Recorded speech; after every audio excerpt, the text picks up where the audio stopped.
voina ama fak thei tura pathian hun thami petu kan pathian min fakin omro se voin ni dang lambik em ema ni dang ang lau ania MYD day kum khata voi khat kan nei ania lim takin kan zawain man kan tum don ani kan ril rungai to na har san na zong zong da tha in pathian lama kan in sorbinga ama kan fak don ani Psalm number som wale pani na lalpa ne na lom thu soile o chung nung ber ibing fak ka zai hi thil thatak ani Psalm number za ramzong zong te u lalpa choi moin lim takin aura lom chungin lalpa rong bol ula hlasa chungin ama local ro lom thu soi chungin akong khara chuan lut ula fak chungin abiak in hung chung kon laya chuan lut ro ne na lom thu soi ula ming chu fak ro thugan tirik telal pangan zatan malmin som sakro se le thalai te ni bik pathianin hun tham pe mang thai turum pe alu ema chuwang chuan thalai zong zong kha lim tewin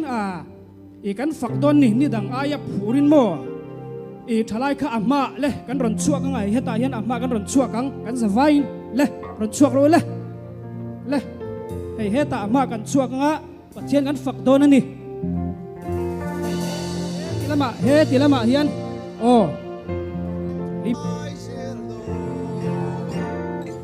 Siam tu fakir Satuan min betu fakir Chuai lusa il boy dang re om thailo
chuan a fa min la pom reng ani chu wang chuan siam than ngai kan in siam tha anga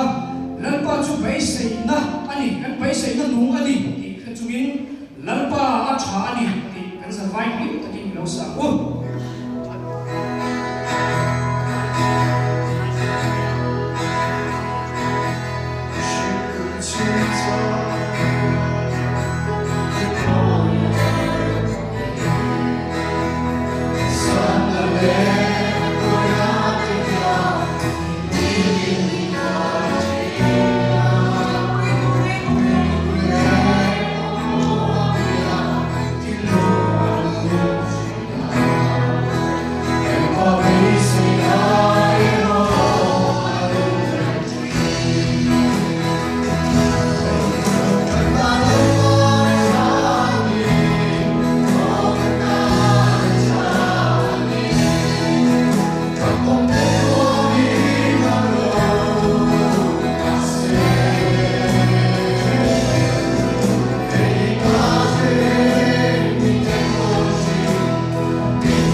Oh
chuan thalai chau ni lawin nu le pan po kha le la thei thei chu le da an la bol hin la ve thei ti kha kan lo wa kham rek chau ni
kun trawin pek wangin iming chu fakidom rose or pamin ompui zela kan program zong song te ikut paro pu pa thole isu kristam kron la ne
Nang kanena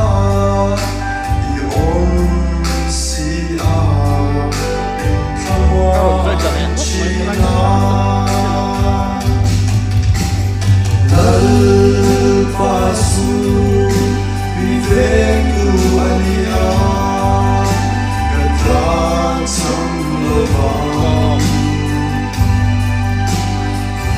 về chính hú na te đi bộ in chi cho na thui ka ma te ni xoay chi cần hung na hi mi xiang cho chi phải con na te ni xoay chi bin đâu tu te đồ ca ni qua say chi cần lu asia thi to a cần đâu aliam re hal pasu vi veng tu alia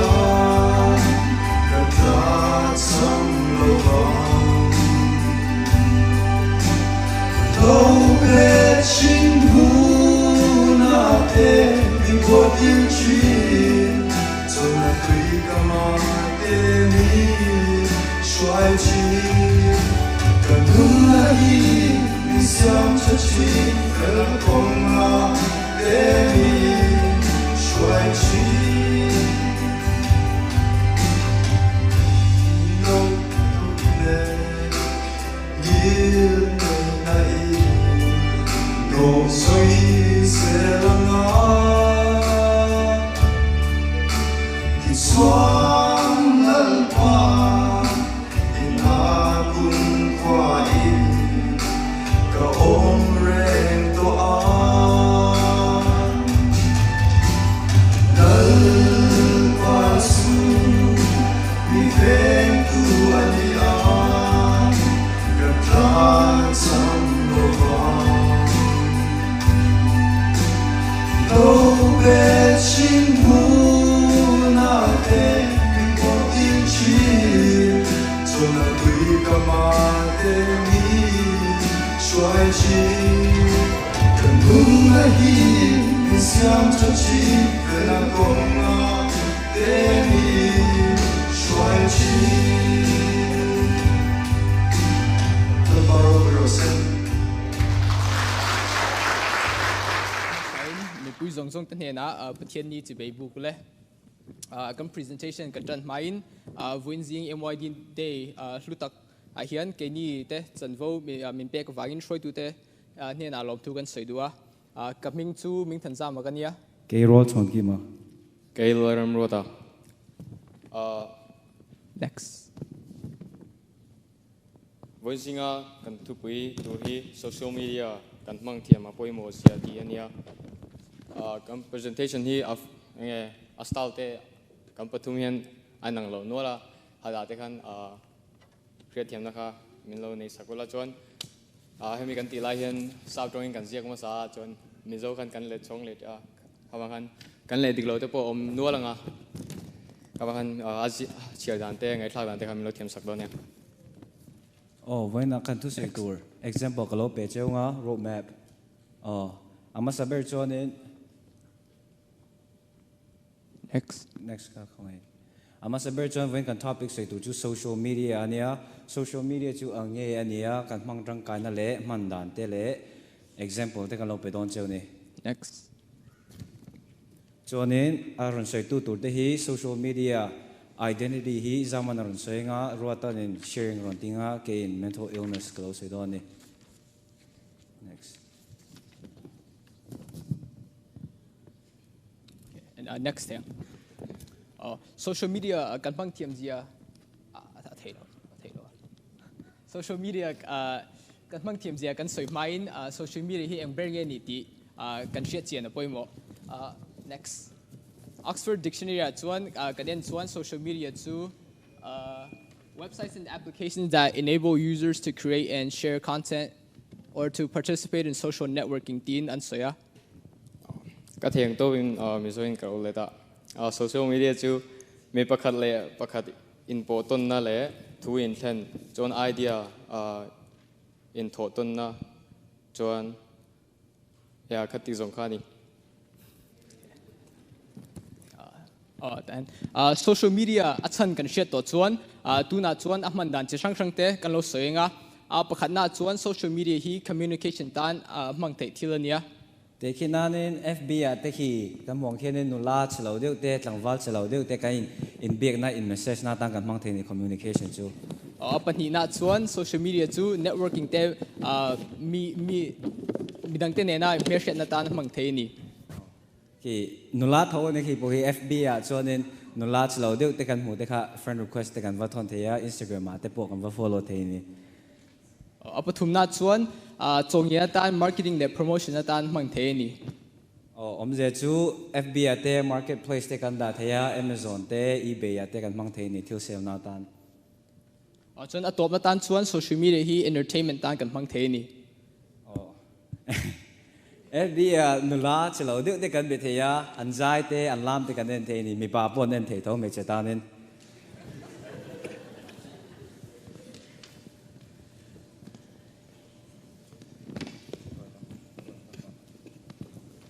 na chuan social media kan mang lar ho kan ron tilanga masa chuan Facebook ania chuan Instagram chuan YouTube te chuan Twitter le TikTok te WhatsApp le Snapchat le LinkedIn chi rang rang hei iPhone dang tam takalom ni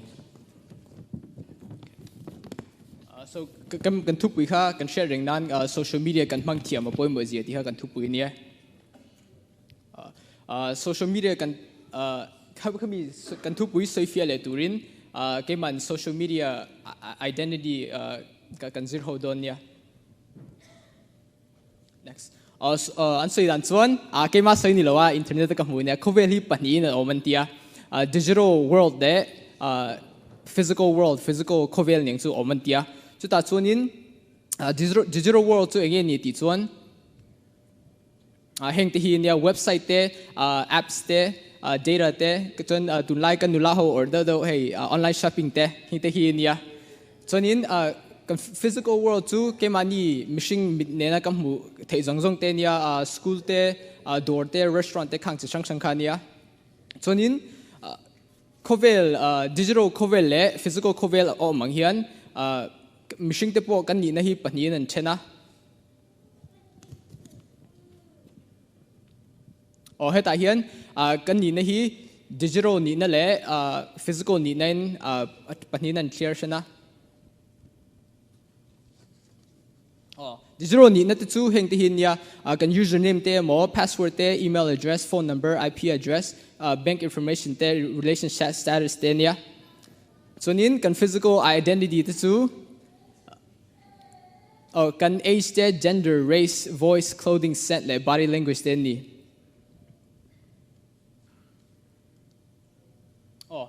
tuna hen kan thu pui le tuna kan soi social media identity kha ain zom dan hi kan soi sok dona heta hian ain zom dan chi sang sang omna ma se kema du big pakhat chu personal branding ania personal branding hi nge ni ti kan di chuan ke mani ni na te nia midang ten min ke mani mishing min en dan te nia heta hian kan reputation te mi kara kan rin tlak em ti le ke mani thiam na ti kha nia ama saber chuanin hei kan MYD te MCI te hianin hei visitor mi khol te hi kan nei thina mi pa te me che te kan nei thina ama sab me che lampang kan hoi nga hei MYD thlai te tan mi pa te tan ka lo sei sak nga ke mani tan ni loin thlai mi pa te tan ama sa chon me che guest te kan email thadeu ten lo ni page chuanin no next nui moi mo zai thiam zai dam chuanin artui le bekang divel chau siam thiam lo chopa ngai siam thiam chome siam thiam ne ron ni phei chuanin kai kan MYD mi pa te hi tanan la ni mo an ma ni jong na tan hin social media an hun le ai an thlan te thisen englo seng in social media an lo tenga te khi nanin example kan lo penga hei te khi nan am hing chu lel mel thate ti ngan lo da to ba hei amel mel thate hi guest anga kan biegin a hen local ta sengin kan thalai te hian kan thalai mi pa te hian in social media an lo vazong vak zel ni no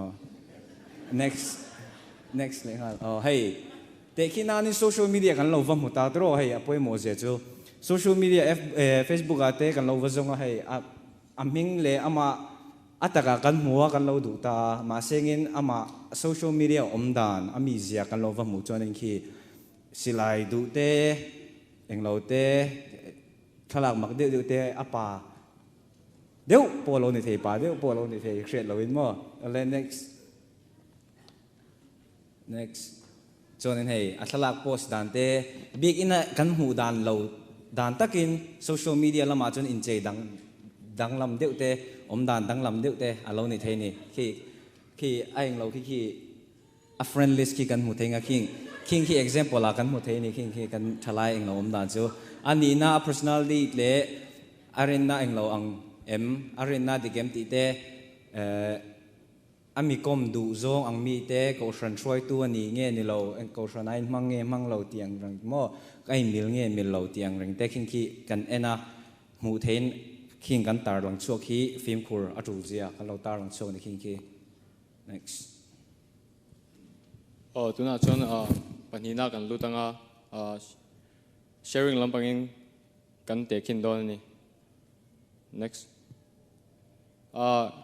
hei kan soi tong khan mi puitena USA mi puitena mang tam deuber social media anga ten ya kan khravekanga chon kan kau khan bi ka kan mang kan thil mang larte mi hena mi pui dang hena kan share kan Poland kan thil kan kau khan na thil theng kan Poland na pathum te karon la chuaka ama sa chon Romania chon Mizo Church of Iowa kami YouTube channel khania chon upatam tau chon kan thalonga MYD hen Instagram thalai te hen Instagram mi kan mang tam jok wa hen MYD hen Instagram page kan ya chuda chon kan thil ti kan activity te kan event kan nei te khata han kan Poland train ni next tuna chon hemi point pathum hi athalam zonga henge kan thil kan share hetia kan mang thei dan ania ama sa chon sharing inspirational content ania chungril lam mati phuna lam thil zonga he thil kan post te engten zang khaina le eng tholna lampang thu te thu tha tak soi chong post te he quote mi lar tak en an soi thin te khitiang ken miril ru kha ane the ni John Bible chang te hengo kan share kan post yen minuna fuina le phuna te content the ni chuan apan hina chu sharing personal testimony mani nuna thil thleng ai kanin share ton kan testimony kan nuna thil thleng rinna lampang emo harsana lampang emo kan to te kan share hen midang te tan basically le waisen na resource man ruwa thatak ani theini John mi hen harsana tam tak kan tok fuchina tok lo chu kan om longa heta den kan to chang ten engwange kan nuna he ting hi thleng bik ti te enting nge ka tiang ti te kam rul ru ti ha tu kha ani thina ma se ami kan testimony te kan share Facebook a te mo story a te mo kan post a ami dangin khami khan alo muwa alo chira alo englo chin te khan khang khati lai khan atan khan atil mo ber ha alo ni theya chuan anuna base na le rinna kha chok tho thar le tu kha ani theyani chona pathum na chuan promoting church event le activity tuna kan event le kan activity te kan Poland kan Pochwa social media hi ko khan lama ni poimo te programs le service le activity chi khrang tarlan nan kan hang tangkai takani heng te hi kan social media kan tarlan te hian member le amutu ten kan ko khana mi emo midang ko khana mi emo ten kalchak ve na te ko khan lama in man tam changna le purna asiam the ni next tuna chon athalau lom zonga enge manna pathum thau kalo soinga ama sabera chuan overwhelming followers ania enge overlu tuka e kan thil kan account te mo kan profile te athila kan post te kiteng te khinita thil kan posta kan share tamlu tu khian midang te tan nin omle ai an thinrim na lama te akal theya chuan I post tamlu tu chuan min an ninganga chuan ngei lo pha an ngei lo pha thei je ani chuan kan thil share le kan nuna in me po angai hle bok tuna tekhin nan voina chun vela khan e Bible verse thatak takha isori han lo postala nakina zanla ma khan khovel lam thil do emo nge kami Christian nun nena in kalpo do athil lo post le dei chuan it tu entin nge itil mutu te khan story mutu te khan entin nge yang tikhani chuan hengwangen kan thil post le kan share te hi enge kami anlo englo chuan an ning to tu chuan kateng te kha in thil post zong kha le pe kami po kha enga ma eng tikhopa chapo ni se in thil post ka enga man ngai to lo pha the ni chuan apan hina chu misinterpretation ania heng hi ka soi fia thiam thiam chuan thu dik lo do wa le lo le ling sak ania kan comment le thu kan pholan te hi film khur le atha min ani lo lam zonga an lak chuan kaning kar ati che thei hala chuan an mut fu lo lai taka ewa lo fiam velten enge dio so do zonga comment te he ai mi kha ti thin rim bel so zela cha kha nang mani kar kha thalo tak khana akal bel cha te ni chuan thil kan post hi midang tan ani nom the ngem ti te hi Christian ma saka thale kan post main chuan pathum na chu misinformation ania kan thil post te hi thudik ani nge nilo ti te hi post ma hian chiana tha thudik lo pui te mi na an share mei wanga ai lo post ve chem te an tam hlea khang te kha ingei sak thataka iti lo chon tuna te khinan adik lo ti kha I chen te khan nakina lo khele se nakina I thil share ho te ale pe ka mi ho ka e adik lo ve ka han ninga chon nangma ha nge dosoi mangle thil chiang chik chiang lo mi I chok the ni next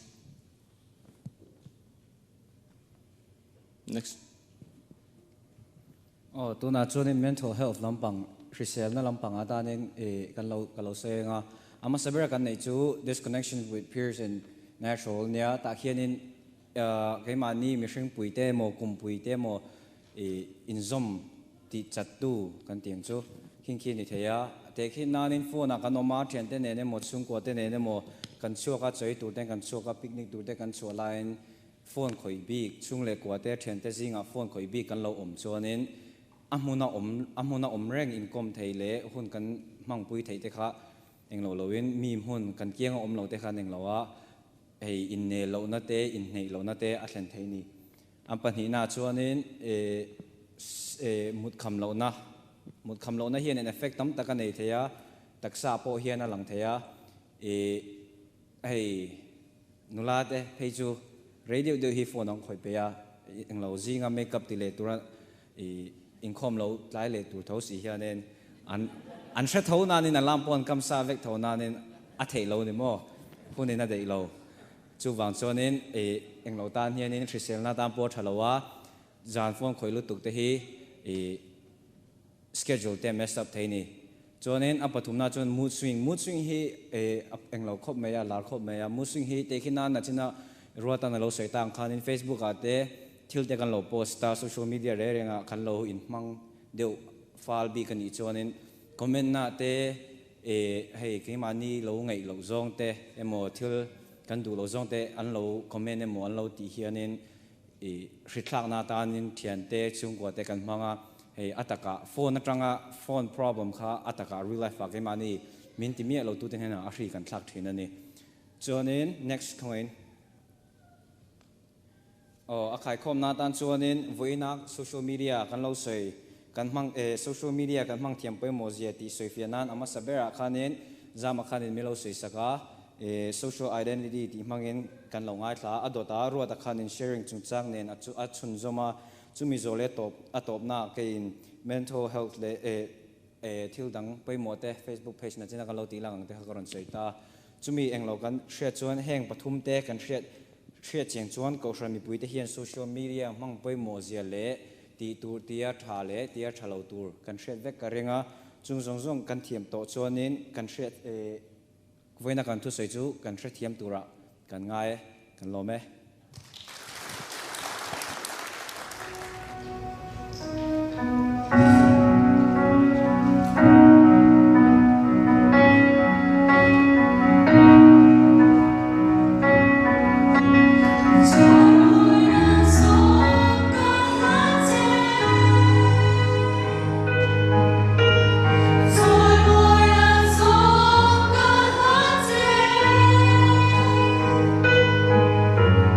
So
ani angin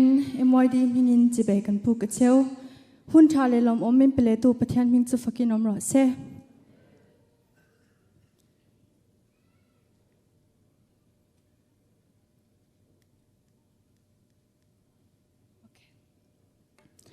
vo ina kan pathuma kan ron sei tur thupui hi koshana thalai te poimo na ania keman kalo sei ma saberanga adot dotin selemile lidiai ten an lo sei chun chom donia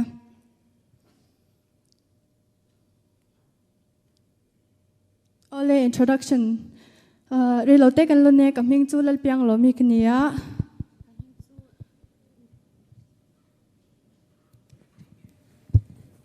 kaming chu nula salem thari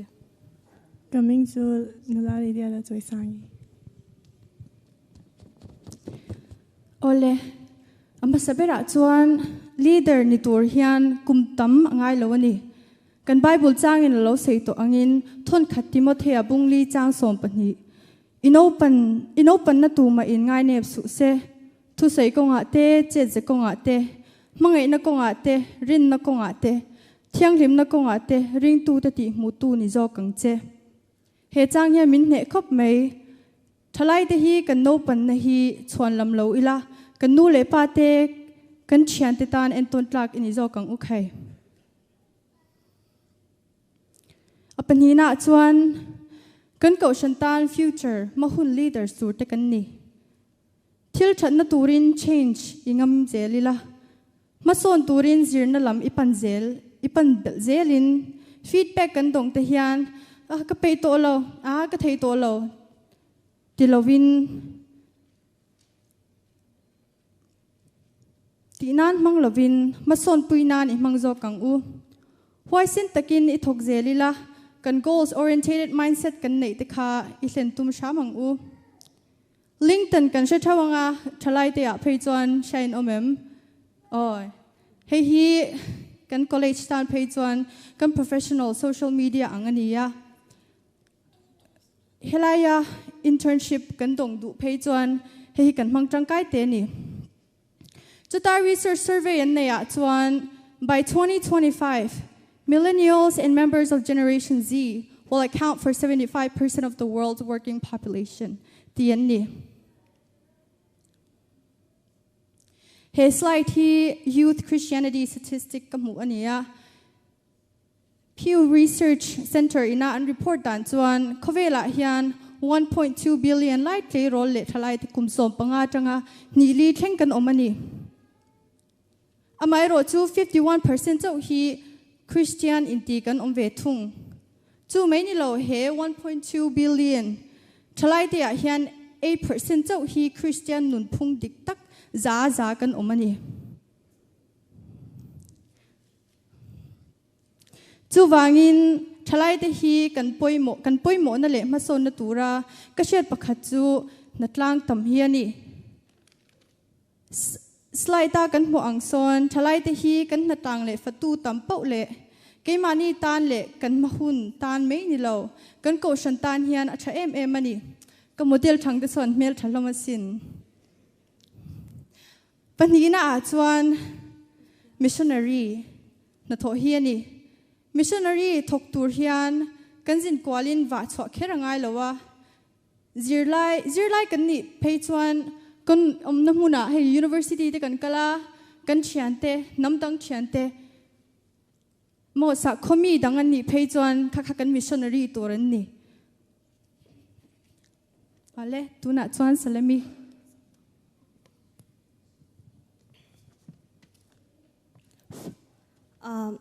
voina kaushana thalai te poimo na ti soi thei tura hun thale hun dom petu kan pathia na ming fakin omro se kan thupuya kala lun ngal menga Elisa chuan in the youth are the present and future of the church ngal alauti ni chuwan chom vo innia ka soitum kaushana thalai te poimo na sa bakha chu thalai te hi kaushan mahun kaushan future kan ni wanga ni ti hi ni prisina po khan upiang lomin aran soi to ama alau soi jok to a soi zaw na ang daw hlekin kalau kal do na ni tu na hianim sam number som kwa chang soma kan dam chung kum te chu sam number som kwa chang soma kan dam chung kum te chu kum som sari ania chakna awangin kum som riat po ani thaye alo ti angin tuna kan nu le kampa te kau san shwai tu te le upa za om tak tak te hian eng tik ni ya emoni chuan an la thailo hun ala om don ani chu ti huna chuan he kan kau than hi tung dinga kai shwai tu tur chu tuna thalai te hi kan ni chu wang chuan tuna thalai te hianin tuna tangin kau san om zia ni phung le kal phung te kan zira kan hria chian hi apoimo em ani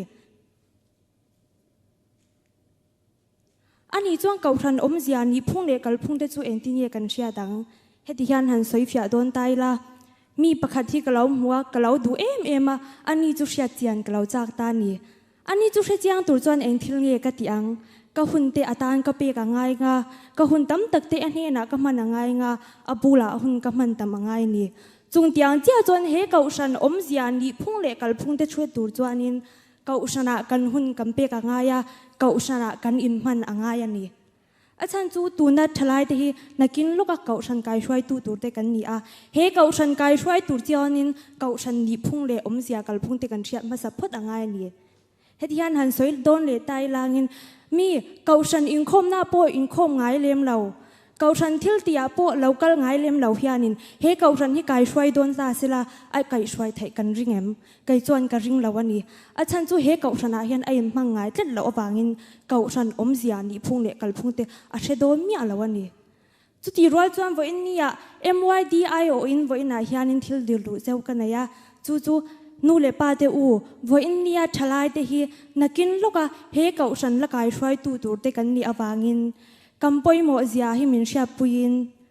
tun anga min kai shwai min zirtira min tong tai pui ang hianin nakin zela po min kai shwai min tong tai pui thin tur chewin ka ngen du bok chewani atop na bera chuanin lal davida in ho u lalpa ina ikalang u alo ti ang khanin kai ni thalai te hi nakin loka he kau san kai shwai tu tur te hi kan ni si a kampoi mo si a he kau sana hi ibel te dang u kau san kambel chuan lal iswa kambel ti na ani bokani ti in ka som du chawani ka thu se te lal pan malmin som sakro se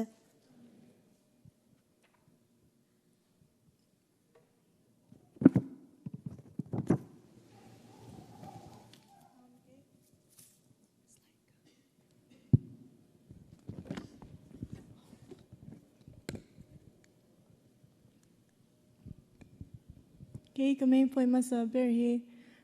thalai te te lo chuan rong hi zau takin a bo the lo wa thu phing te bung som ni chang ni le pakwa e a han tlang ba te ro puina chu an chakna an nia an tia chu cái ni thalai te hi mishing ni phunga kan chaklai hun takanya chu wangte chuan kan upate hei anti thelo tam tak chuan tonga chakna lama chuanin amai ro chu kineu thalai chu hei chakna chu tam tak kan le neya chu wangte chuan rombo na lama te hianin ken ni chu ti tur hiana ol samzo ka chuan tam tak chu upate po hi hei chung kwa te an nei ve to chu rombo na lam pen tura hianin arem chia lo wa chang chuan amai ro chu thalai ho chu hei tam tak chu fa te le nei lo te kan nia chu wang te chuanin rongbo na lama chuan kan tan chuan ol sam zo ka arem chang zo ka chuanin zirna lama po hian kan zir tam zo ka nu le pa te zara le kha zirna a te po sang takin kan zir thaya chung te po chu hei tong lama po hianin hei kan she tam zo ka English te hi hei tam tak chuan kan share thalai ho chuanin chung te po chu hei English hi mi tam tak chuan he khovya po hian tam tak chuan an share a chung te po chu uluk tak amangin chuan hei rongbon na lama po amang tang kai theya chuan amai chuan chu shiu tu bung som pani changkhat e a hianin iwang lai hian isiam tu shereng ro antia kan thiam na le fin na chau hianin rongbo na lama chuan mi pui thelonga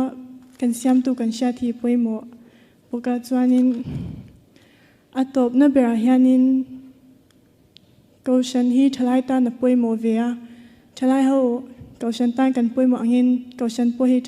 thalai ta na poimo jo pa bung som pani chang som pani hian upa ne na finna uma khwaru ya sha thiamna antia kan upa te atang hian hei tam tak jer thei chu thalai kan nyangin kan la nei ve veka chu hei koshan hi tan na bul angania rongbon na lama te po hian sarau pathian thu ve te tam tak koshan atang hian kan zir theya chuan sarau nun kong dikte chidang dang te poi kan zir theya chuan thalai hota fin na le zir na mun lut takania koshan te po hi chuan hei khovel hei ponlam khovelin hei mizir tir theilo tam takhi kaushana hian a om ve boka chun te po chu ania chuan rongbona kan tia po hian hei upyange soyang khan missionary tho lam chawni loin hei kan everyday life a po hian kan ti thei veka chum te po chu kan voina kan chu sei te hi min ngai sang saka vain kan lo me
na tang te a theyang ani milo zom don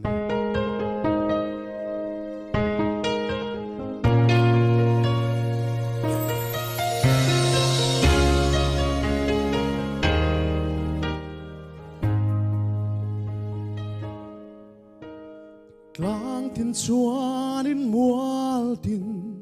shu hoi velin lui pui luang dam diai le chem dam thli qua tin loa tu sing ni ro pui na te asiam tu ro pui siamin shil shi cây giống cái sai gieo đô min siam tu fakir satuan nun min betu fakir suai huzo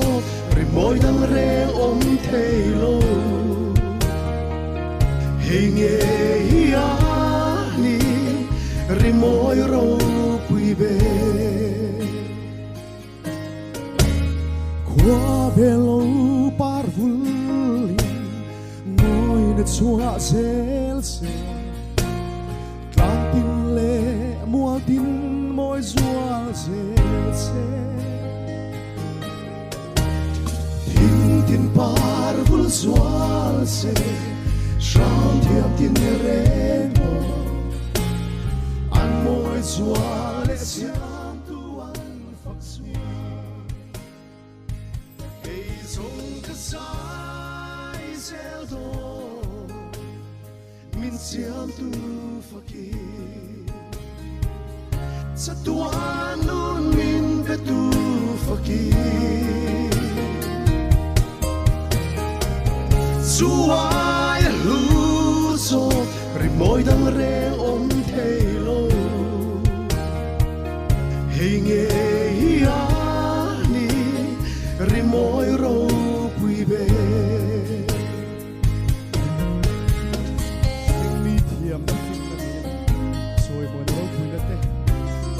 asu yang eng ma pathian fa na mi dal tu ang lo ni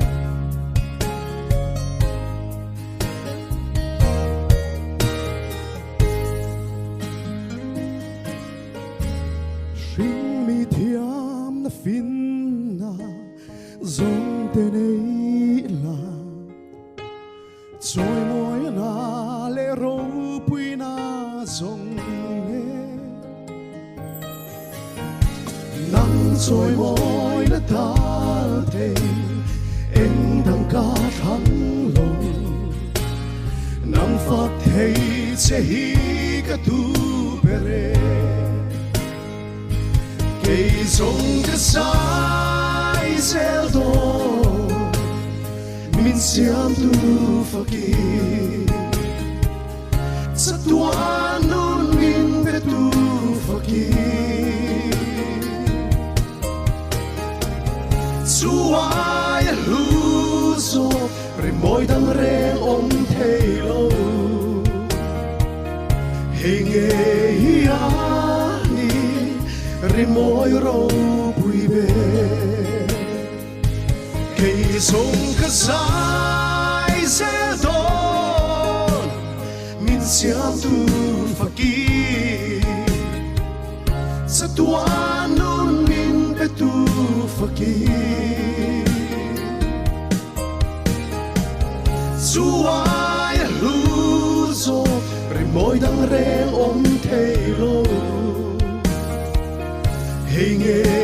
ya ni rimoy ro pui be hinge ya ni rimoy ro pui be fakla la pan mal min som sa ro se